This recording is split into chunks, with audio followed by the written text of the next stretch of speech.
প্রিয় দর্শক, এখন আমি আপনাদেরকে হযরত জাকারিয়া আলাইহিস সালামকে করাত দিয়ে কাটার ঘটনাটি বলবো।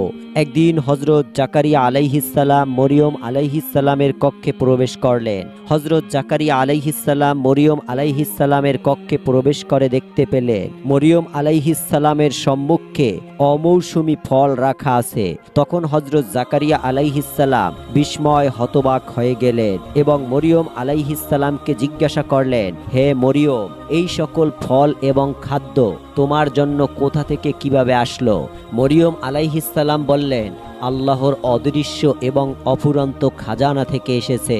নিশ্চয়ই আল্লাহ তাআলা যাকে ইচ্ছা এভাবেই অফুরন্ত রিজিক প্রদান করে থাকেন। মরিয়ম আলাইহিস সালামের খালু হযরত জাকারিয়া আলাইহিস সালাম বৃদ্ধ পর্যন্ত নিঃসন্তান ছিলেন। তিনি নিজে বৃদ্ধ হয়ে গিয়েছিলেন এবং তার স্ত্রীও বার্ধক্যে উপনীত হয়েছিলেন। হযরত জাকারিয়া আলাইহিস সালাম যখন দেখলেন মরিয়ম আলাইহিস সালামের কক্ষে অমৌসুমী ফল রাখা আছে, তখন তিনি চিন্তা করলেন, যেই আল্লাহ মরিয়মের কক্ষে অসময় অমৌসুমী ফল রেখে দিতে পারে, সেই আল্লাহ আমাদেরকে অসময় কেন সন্তান দান করতে পারবেন না? অতঃপর হযরত জাকারিয়া আলাইহিস সালাম আল্লাহর দরবারে প্রার্থনা করলেন, হে আমার প্রতিপালক, আমার মেরুদণ্ড বাঁকা হয়ে পড়েছে এবং আমার মাথার চুল সাদা রং ধারণ করেছে। আমি এই পর্যন্ত তোমার নিকট কোনো দোয়া করে বিফল মনোরথ হইনি, কিন্তু আমি একটি ব্যাপারে খুবই নিরাশ হয়ে পড়েছি।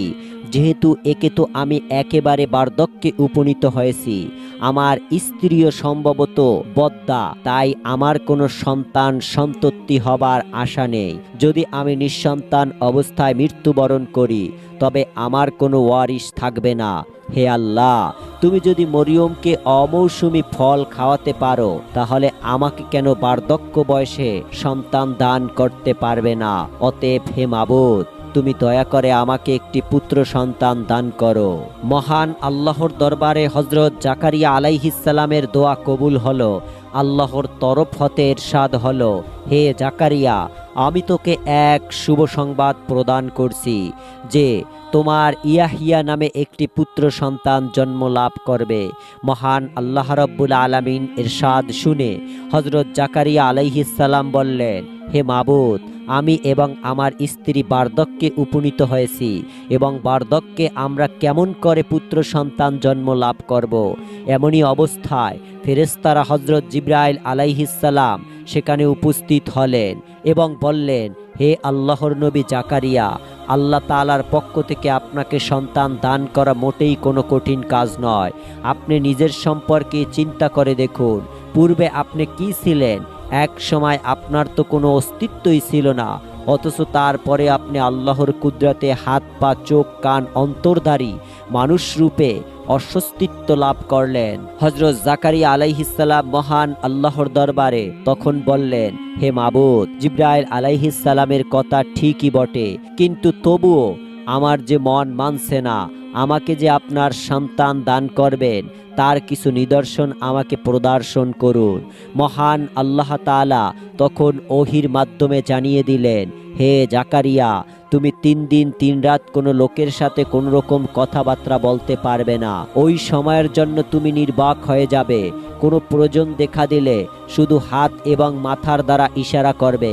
অতঃপর হযরত জাকারিয়া আলাইহিস সালাম মহান আল্লাহ তাআলার নির্দেশে 3 দিন পর্যন্ত কারো সঙ্গে কোনো কথাবার্তা বললেন না। 3 দিন অতিবাহিত হওয়ার পর হযরত জাকারিয়া আলাইহিস সালাম লক্ষ্য করলেন তার স্ত্রীর হায়েস এবং রক্তপাত শুরু হয়েছে। অতঃপর হযরত জাকারিয়া আলাইহিস সালাম তার স্ত্রীর সঙ্গে মিলিত হলেন এবং এই মিলনের মাধ্যমেই আল্লাহর রহমতে হযরত জাকারিয়া আলাইহিস সালামের স্ত্রী গর্ভবতী হলেন। সুবহানাল্লাহ। হযরত জাকারিয়া আলাইহিস সালামের গর্ভবতী স্ত্রী যথাসময়ে একটি পুত্র সন্তান প্রসব করলেন। মহান আল্লাহ পাকের নির্দেশে হযরত জাকারিয়া আলাইহিস সালাম উক্ত পুত্রের নাম রাখলেন ইয়াহইয়া। এই পুত্রের অন্তরে আল্লাহ তার খাস নূরের অপূর্ব বৈশিষ্ট্য প্রদান করেছিলেন। হযরত ইয়াহইয়া আলাইহিস সালাম শিশু অবস্থায় 4 বছর বয়সকাল পর্যন্ত ঘরের মধ্যেই ছিলেন, একেবারের জন্য ঘরের বাহিরে বের হননি। যখন কৈশোরে উপনীত হলেন তখনও তিনি বের হয়ে অন্যান্য ছেলেদের সাথে খেলাধুলা করা হতে বিরত থাকতেন। শুধু ঘরের মধ্যে নির্জনে বসে কি যেন চিন্তা করতেন এবং কান্না করে সময় অতিবাহিত করতেন। তাতে তার মাতা তাকে বললেন, বাচ্চা, এভাবে সব সময় যদি ঘরের মধ্যে বসে থাকো তাহলে যে তুমি একেবারে অলস এবং অকর্ম হয়ে পড়বে। তুমি বাহিরে গিয়ে সমবয়সী ছেলেপেলেদের সাথে একটু ছোটাছুটি এবং খেলাধুলা করো, তাতে মনেও বেশ আনন্দ পাবে। জননীর কথা শুনে বালক ইয়াহিয়া বললেন, আম্মা, আমাকে তো মহান আল্লাহ তাআলা পৃথিবীতে খেলাধুলা করার জন্য পাঠাননি। আমাকে তিনি যেই উদ্দেশ্যে প্রেরণ করেছেন সেই উদ্দেশ্য সামনে রেখে আমাকে চলতে হবে। বালক হজরত ইয়াহিয়া আলাইহিসসালামের অবস্থা দেখে তার পিতা হজরত জাকারিয়া আলাইহিসসালামও নিরন্দন হয়ে পড়লেন। হজরত জাকারিয়া আলাইহিসসালাম আল্লাহর দরবারে আরজ করলেন, হে মাবুদ, আমি তোমার নিকট সন্তানের জন্য দোয়া করেছিলাম, তুমি আমাকে পুত্র সন্তান দান করেছো, কিন্তু সে শুধু নির্জনে বসে কেঁদে সময় কাটায় আর কি যেন ভাবতে থাকে, তার মুখে কোনো হাসি খুশি নেই। দয়াপূর্বক তুমি তার এই স্বভাবের পরিবর্তন করে দাও। আল্লাহ তাআলা হজরত জাকারিয়া আলাইহিসসালামের আরজে শুনে ওহির মাধ্যমে তাকে জানিয়ে দিলেন, হে জাকারিয়া, তুমি আমার নিকট একটি সৎ পুত্রের জন্য দোয়া করেছিলে, অতএব আমি তোমাকে সেই রূপ সন্তান দান করেছি। আমি এই রূপ বান্দাকে অধিক ভালোবাসি যে সব সময় আমার উদ্দেশ্যে কান্নাকাটি করে এবং আমার নিকট ব্যতীত অন্য কারো নিকট কিছু প্রত্যাশা করে না। মহান আল্লাহ পাকের এই বাণী শুনে হজরত জাকারিয়া আলাইহিসসালাম খুবই খুশি হলেন এবং আল্লাহর দরবারে অশেষ শুকর আদায় করলেন। কথিত আছে যে হজরত ইয়াহিয়া আলাইহিসসালাম তার পিতার ওয়াজ নসিহাত শুনে এবং তার নিকট শিক্ষা লাভ করে অত্যন্ত সাদাসিধাভাবে চলতেন। তার পোশাক পরিচ্ছদ ছিল একেবারে মামুলি ধরনের। হজরত ইয়াহিয়া আলাইহিসসালামের বয়স কিছুটা বৃদ্ধি পেলে তিনি বাইতুল মুকাদ্দাস মসজিদেই অধিকাংশ সময় কাটাতেন। দিবানিশি সেখানে থেকে শুধু আল্লাহর ইবাদত করতেন। পানাহার তিনি এত কম করতেন যে তাতে তার দেহ শুকিয়ে একেবারে জীর্ণশীর্ণ হয়ে গেল। এই অবস্থা দেখে তার পিতামাতা বললেন, বাবা ইয়াহিয়া, আল্লাহর রহমতে যখন তোমার দেহে শক্তি সামর্থ্য দিয়েছেন তদনুসারে তুমি তার ইবাদত বন্দিগি করবে, এ তো খুবই স্বাভাবিক, কিন্তু তার সাথে তোমার প্রয়োজনীয় খাদ্য গ্রহণ করাও আবশ্যক, নতবা তোমার স্বাস্থ্য এবং শরীর সবল থাকবে কি করে। পিতামাতার এই সকল কথা হজরত ইয়াহিয়া আলাইহিসসালামের মনোপুত হল না। তিনি মনে মনে ভাবলেন, অধিক আহার করলে তার মধ্যে অলসতা আসবে, ফলে তার মন মতো ইবাদত করা বাধার সৃষ্টি হবে। মসজিদে থাকাকালে হজরত ইয়াহিয়া আলাইহিসসালামের ইবাদত এবং কান্না দুটোই সমানভাবে চলত। কাঁদতে কাঁদতে হজরত ইয়াহিয়া আলাইহিসসালামের দুই চক্ষুর কোণে এবং উভয় গালে পানিতে ক্ষতের সৃষ্টি হলো। তার পিতা হজরত জাকারিয়া আলাইহিসসালাম এই অবস্থা দেখে হজরত ইয়াহিয়া আলাইহিসসালামের দুই চক্ষুর নিচে কাপড় দ্বারা এমন মজবুত পট্টি বেঁধে দিলেন যেন চোখের পানি বয়ে গালে পৌঁছাতে না পারে। হজরত জাকারিয়া আলাইহিসসালাম মজলিসে পাপের আযাব সম্পর্কিত ওয়াজ করলে হজরত ইয়াহিয়া আলাইহিসসালাম তা শুনে ভয়ে অস্থির হয়ে কাঁদতে কাঁদতে বেকুল হয়ে পড়তেন, যার ফলে হজরত জাকারিয়া আলাইহিসসালাম পুত্র হজরত ইয়াহিয়া আলাইহিসসালামের অনুপস্থিতিতেই এই জাতীয় ওয়াজ করতেন, তার উপস্থিতিতে অন্য প্রকার ওয়াজ করতেন। একদিন হজরত জাকারিয়া আলাইহিসসালাম ওয়াজ করতে শুরু করে মজলিসের চারদিকে তাকিয়ে দেখলেন যে পুত্র হজরত ইয়াহিয়া আলাইহিসসালাম উপস্থিত আছেন কিনা, কিন্তু তিনি দেখলেন মজলিসের কোনো দিকেই হজরত ইয়াহিয়া আলাইহিসসালামকে দেখা যাচ্ছে না। তখন হজরত জাকারিয়া আলাইহিসসালাম মনে মনে ভাবলেন যে আজ হয়তো মজলিসে ইয়াহিয়া উপস্থিত নেই। সুতরাং হজরত জাকারিয়া আলাইহিসসালাম সেই দিন মজলিসের শ্রোতা বনি ইসরাইলদেরকে লক্ষ্য করে বেহেশতের নিয়ামত এবং দোজখের কঠোর আযাব সম্পর্কিত ওয়াজ করতে লাগলেন। ওই দিন হজরত ইয়াহিয়া আলাইহিসসালাম মজলিসের এক কোণে একটু আড়ালে বসে পিতার মুখে বেহেশতের এবং দোজখের আলোচনা শুনে ধৈর্য হারিয়ে কান্না করতে করতে দৌড়ে পাহাড়ের দিকে গিয়ে একেবারে নিরুদ্দেশ হয়ে গেলেন। পিতামাতা এবং আত্মীয় স্বজন বহু অনুসন্ধান করেও হজরত ইয়াহিয়া আলাইহিস সালামের খোঁজ পেলেন না। 7 দিন অতিবাহিত হওয়ার পর হজরত ইয়াহিয়া আলাইহিস সালামকে একটি পর্বত গুহায় বসে ইবাদত এবং কান্নাকাটি করতে দেখা গেল। হজরত ইয়াহিয়া আলাইহিস সালামের মাতা তাকে অনেক বুঝিয়ে শুনিয়ে কোনো রকমে বাড়িতে নিয়ে আসলেন, কিন্তু তার কান্না কিছুতেই বন্ধ হলো না। একদিন হজরত জাকারিয়া আলাইহিস সালাম হজরত ইয়াহিয়া আলাইহিস সালামকে জিজ্ঞাসা করলেন, বাবা, তোমার এত বেশি কাঁদার কারণ কি? জবাবে হজরত ইয়াহিয়া আলাইহিস সালাম বললেন, আব্বাজান, কাঁদবো না কেন বলুন? জাহান্নামের অগ্নিরাশিকে নির্বাপিত করার মতো কোনো কিছুই জোগাড় করতে পারছি না, তবে যদি চোখের অশ্রুর সাহায্যে তা সম্ভব হয় সেই ভরসায় আমি কান্না করছি। এইভাবেই হজরত ইয়াহিয়া আলাইহিস সালাম মহান আল্লাহ তাআলার ইবাদতে সময় অতিবাহিত করতে লাগলেন। আর এইদিকে বনী ইসরাইল সম্প্রদায় মারাত্মকভাবে আল্লাহ পাকের অবাধ্য হয়ে দিন শরীয়তকে সম্পূর্ণরূপে তরক করল। হজরত জাকারিয়া আলাইহিস সালাম তাদেরকে হেদায়েত করার জন্য যতই চেষ্টা করেছিলেন, তারা ততই তার কথার বিরুদ্ধাচরণ করতে লাগলো। এমনকি তারা হজরত জাকারিয়া আলাইহিস সালামের প্রাণ নাশ করতে পর্যন্ত বদ্ধ পরিকল্পনা করল। কিন্তু আল্লাহর নবী হজরত জাকারিয়া আলাইহিস সালাম তার সত্ত্বেও তার দায়িত্ব পালন করে চললেন। একদিন হজরত জাকারিয়া আলাইহিস সালাম কিছু সংখ্যক লোকের এক মজলিসে ওয়াজ নসিহত করছিলেন। এমন সময় একদল দুর্বৃত্ত মারাত্মক অস্ত্রশস্ত্রে সজ্জিত হয়ে হজরত জাকারিয়া আলাইহিস সালামকে হত্যা করতে মারমুখী হয়ে আসতে লাগলো। এটা দেখে প্রাণের ভয়ে হজরত জাকারিয়া আলাইহিস সালাম দৌড়ে জঙ্গলের দিকে চলে গেলেন। পাপিষ্ঠ শত্রুগণ তার পিছু করল। তারা একেবারে নিকটবর্তী হলে হজরত জাকারিয়া আলাইহিস সালাম একটি বড় গাছের নিকটবর্তী হয়ে বললেন, গাছ, তোমার ভিতরে আমাকে আশ্রয় দান করো। সাথে সাথে গাছটি 2 ভাগ হয়ে গেল।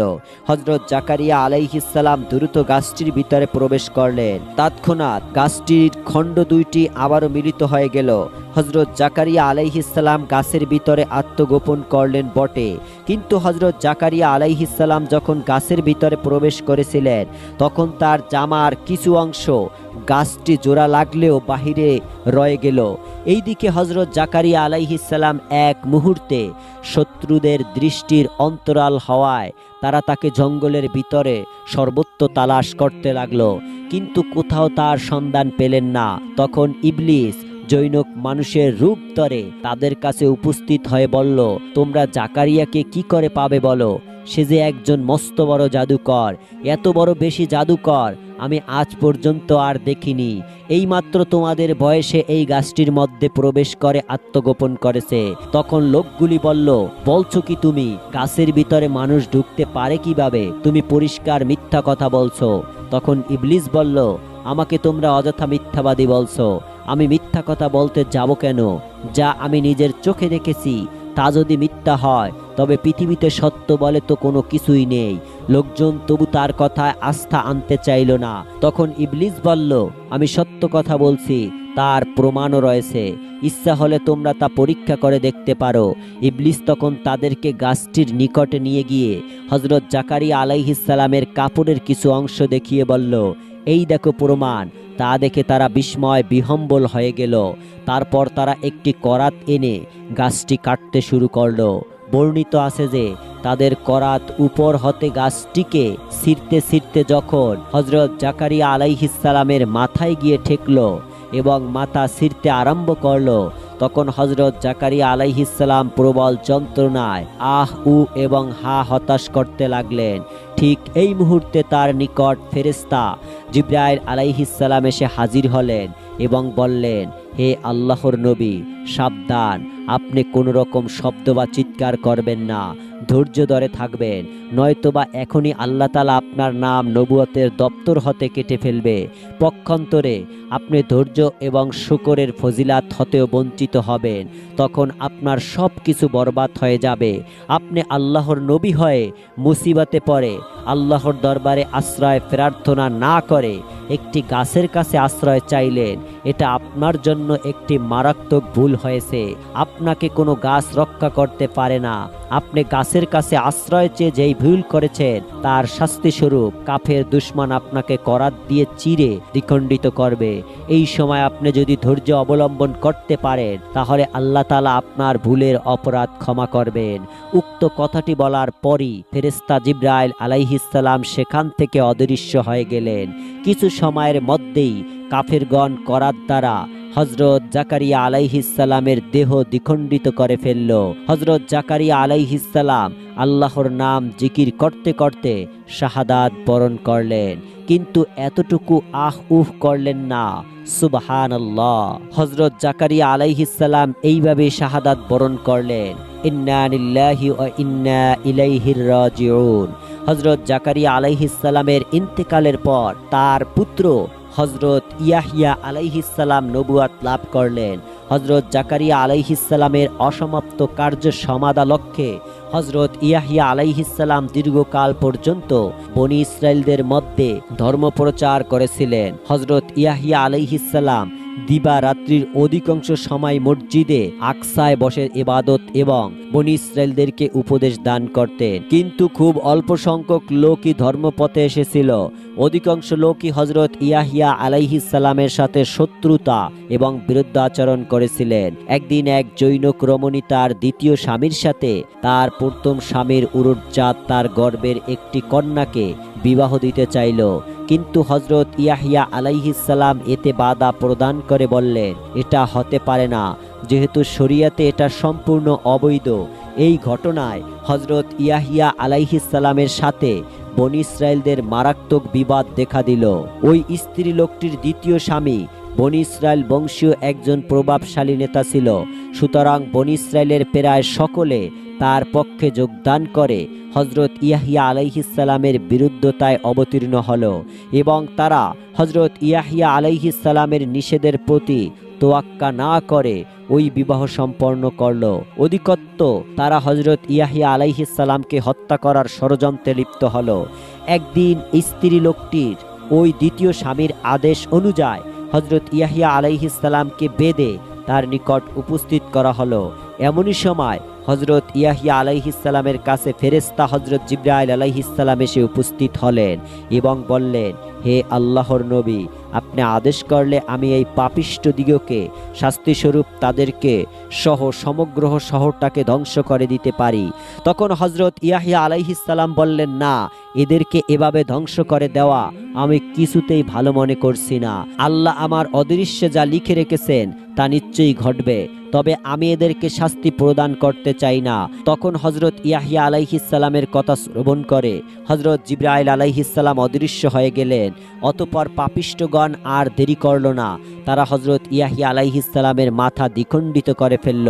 বর্ণিত আছে যে তার দ্বিখণ্ডিত মাথা হতে সুস্পষ্ট আওয়াজ হতে লাগলো, হে পাপিষ্ঠ কাফেরগণ, তোমরা শক্তির গর্বে আজ যেই কাজটি সাধনা করলে অতি সত্বর তোমরা এর প্রতিফলন ভোগ করবে। সুবহানাল্লাহ। এইভাবে হযরত ইয়াহইয়া আলাইহিস সালাম শত্রুদের হাতে নিহত হলেন। ইন্না লিল্লাহি ওয়া ইন্না ইলাইহির রাজিউন। এই ঘটনার পর ফেরেশতাগণ মহান আল্লাহ পাকের দরবারে আরজ করলেন, হে মাবুদ, তুমি তোমার শত্রুদেরকে শাস্তি প্রদান না করে তোমার পরম ভক্ত নবী নিরপরাধ হযরত ইয়াহইয়া আলাইহিস সালামকে তার শত্রুদের হাতে প্রাণ বিসর্জন করালে। এর কারণ আমরা কিছুই বুঝলাম না। তখন মহান আল্লাহ পাক রব্বুল আলামিন বললেন, হে ফেরেশতাগণ, প্রচলিত নিয়ম অনুযায়ী শত্রুদেরকে ধ্বংস করে বন্ধুর নিরাপত্তা রক্ষা করতে হয়, কিন্তু বস্তুত আমার কাজটি ওই প্রচলিত রীতির বিরোধী বলে বোধ হলেও আসলে তা নয়। আমি যখন দেখলাম যে ধর্মবিরোধীগণ আমার নবীর সাথে মারাত্মকভাবে শত্রুতায় লিপ্ত হয়েছে, তারা কিছুতেই তাকে মেনে নিচ্ছে না, তখন তাদেরকে এর চরম প্রতিফলন দান করার জন্যই তাদের দ্বারা একটি গুরুতর অপরাধ করালাম। আর এর দ্বারা আমার নবীর উপর কোনো অবিচার করিনি, কেননা নবী রাসূলদের কাছে পৃথিবীর অপেক্ষায় আমার নৈকট্য অধিকতর কাম্য। এই কামনাকে দ্রুত সফল করার লক্ষ্যেই আমি নবীর শত্রুদের দ্বারা এই কার্য সংগঠিত করলাম। এর মাধ্যমেই আমি আমার নবীকে পার্থিব ঝামেলা হতে নিরাপদ করলাম এবং তার শত্রুদেরকে গুরুতর অপরাধের জন্য চরম শাস্তির যোগ্য করে নিলাম। তারা ইহকাল পরকাল উভয় স্থানে এর প্রতিফল ভোগ করবে।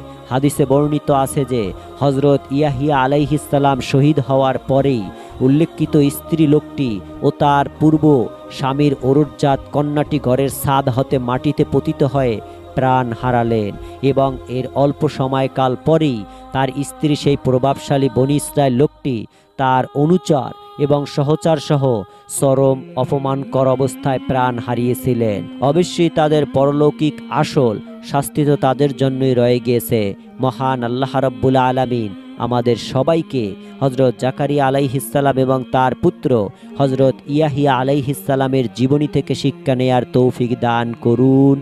আমিন।